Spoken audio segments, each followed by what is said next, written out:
Swingin Cycles. Today we're going to talk about sagging in your suspension on your mountain bike. Before we do this, there's a couple of things that you're going to need to have on hand to do it properly. A tape measure, something to write with, a shock pump, and a calculator or maybe a smartphone with a calculator application.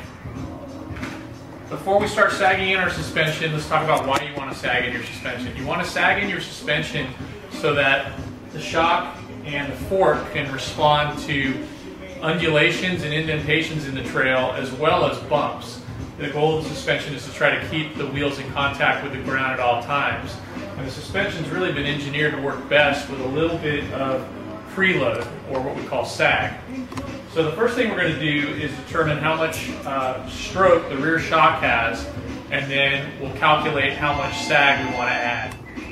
So to determine how much sag we want on the rear shock, the first thing we got to determine is how much stroke we have on the rear shock. So we'll take our tape measure and measure the amount of stroke we have from the end of the air can to the end of the piston.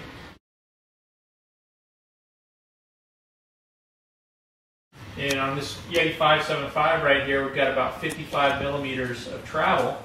And we'll use our calculator and calculate out 25% of that 55 millimeters, which comes to 14 millimeters. Generally, about 25% is the number we're looking for on our sag and setting. On the front fork, we've got 150 millimeters of travel on this bike. So again, using our 25% and our calculator, we come up with about 38 millimeters of suspension sagging. Before we measure how much sag the bike has and then make our adjustments, we want to turn off any pro pedal, lockout, or compression features on the shock and the fork so that they can move freely. So on the rear shock right here, we'll make sure our pro pedal lever is off.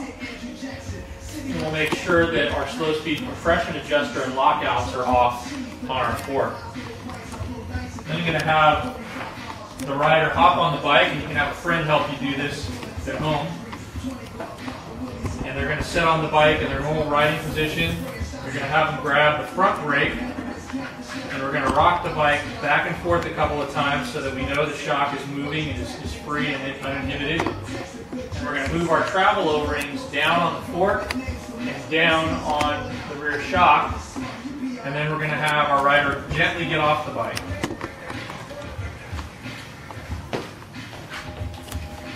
Once they're off the bike, we can get our tape measure back out and see what our sag numbers are. So we can see on this bike, on the rear shock, we've got about the 15 millimeters we're looking for. If we wanted less or more, we could either take away or add air here in the shock's air valve. And on the front fork, again, we can see we've got about 30 millimeters here, so we might want a little more for this rider, but you get the general idea.